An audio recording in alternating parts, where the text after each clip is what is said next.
Welcome to part 2 of our 4-part series, Angels in the Operating Room, Tricia Barker, Near-Death Experience.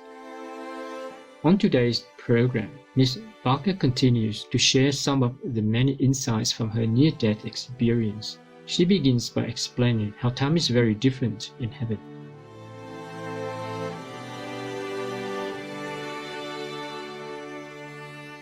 Though it was only 2.5 minutes that I was dead, that realm is eternal, and that realm is without time. And I have to tell you that one of the after effects of a near-death experience is being outside of time.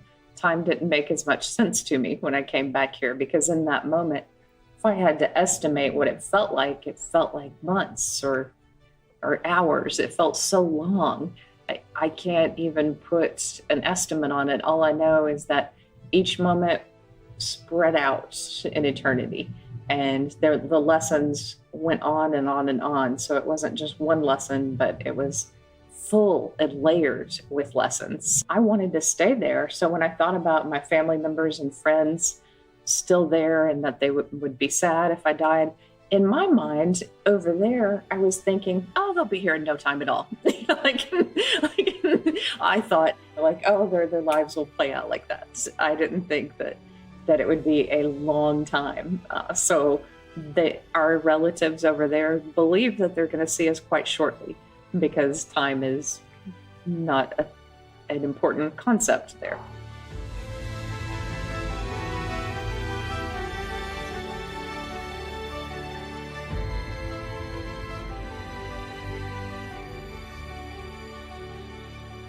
While in heaven, God taught Ms. Barker many lessons about her life. One important lesson was to be kinder toward others.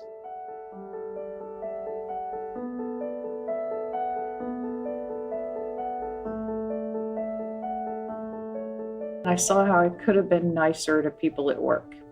I could have asked them more questions about themselves. I could have been kinder, because they were very kind to me, but I just didn't think that they were, quote, cool. I didn't think that they liked the same music or read the same books or liked the same things as me. And so I didn't have time for them. And God showed me that that was wrong, that they were beautiful people and they had good hearts. And I should look around and get to know people around me. As a young person, that was a lesson that was important, was to look at people's hearts.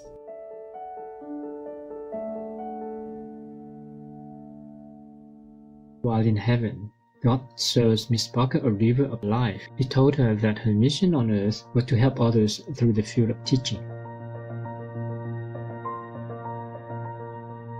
And I believe that God talks in metaphors to some degree. So I thought that river was just a river of life. But I have to tell you, for 10 years, I've been teaching at a community college, and it's the Trinity River campus.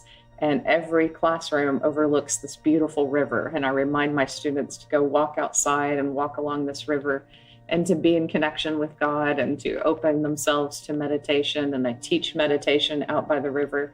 And I bring students to that place of connection. And I believe that that's part of my goal. And the first day 10 years ago, when I was in that building and I realized that I had that job, I thought, the near-death experience was bringing me to this moment. This is where I'm really going to make a difference in the community. This is where I'm really going to help students. Not that I hadn't helped them before, I had, but this was just important somehow, that this campus was going to touch the lives of people who might not otherwise be touched. And I had students who were out of jail who came to my campus, and then they got a 4.0 and they transferred on to major universities and got great jobs. I had students who were on welfare and ended up getting a great job, a great scholarship, traveling overseas. I had so many students who were struggling. I had students who were suicidal go into deep therapy or recovery and find themselves in this world. And that joy, it's more than any other type of joy, because you know that you've really touched lives, and you know it's not just you, it's God working through you to touch other people and to make sure that they are on their right path and that they are connected to God.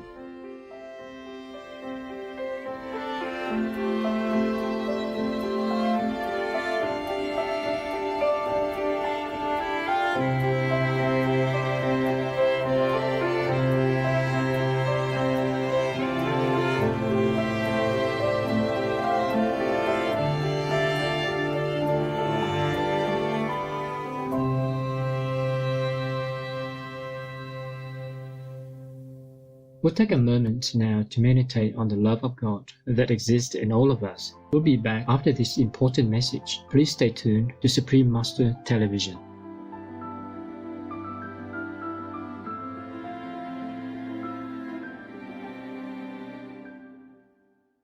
Welcome back to our program. Previously, Miss Tricia Barker told us that during her near-death experience, she saw several angels whose light helped to heal her. Since then, she has maintained a connection with the angels.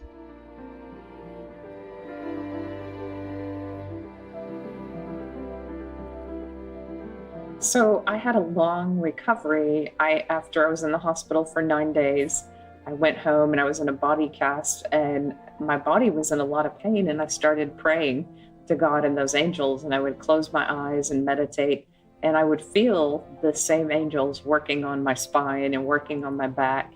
And so very shortly after the accident, I was in connection with the angels, and I feel that this is my first lifetime where I've had a strong connection to angels. They seem so deeply intelligent and there for me. I was humbled almost that these deeply intelligent beings were there for me. And I think many of us can feel that way, that there's so much divine love and so much divine intelligence available for us if we only look around, if we only believe that it's there for us. And that was part of my journey. And so the angels taught me that they work through this realm and they work through us, and we can open ourselves to them, and they can spread their healing and their love to others. They can literally send that light through us to connect with others. And they did work through me many times in the classroom. I wouldn't even understand what was happening, but a student would look at me and I'd start talking, and I felt the angels working through me to help that student. And then that student would be in tears and, say, I'm going to join the Peace Corps. And I'm like, what? That they add intelligence and healing to our lives. And I think we can call on them, but they're not going to interfere if we don't ask. So we have free will. And many times I chose to ignore them and to not connect with them because I'm human and just wanted to live my life the way I wanted to live it. And then it usually didn't turn out so well when I took control. So I remembered to call on God, to call on the angels, and to use their guidance. I'm not 100% sure, but I do think that we have guardian angels. When I call on them for help, then they are there. So they're certainly on my path with me. And I don't physically see them. I can sense the energy. But there was one moment in time where a friend asked me a year after my near-death experience, and he said, do you still see angels? And I looked up for a minute and I saw 2 angels around everyone. I saw, just all these things that were not necessarily part of this reality just for a split second, and then it was gone. And I thought, these angels are really with us all the time. Yours are here, mine are here, everyone's are here.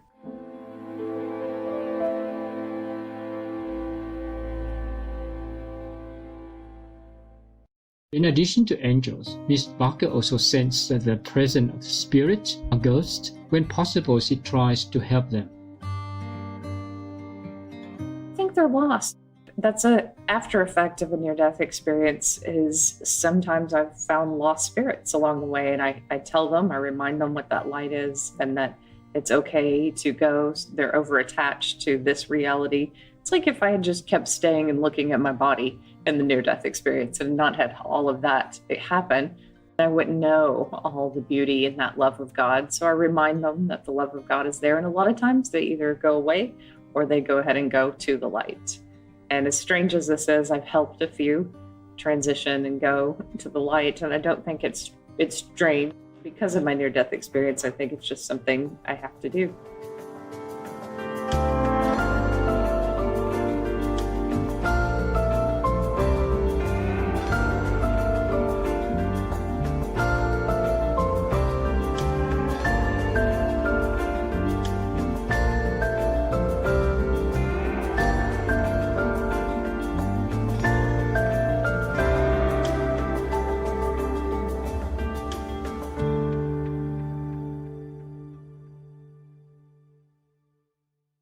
We thank Ms. Tricia Barker for sharing her inspiring experiences with her guardian angels.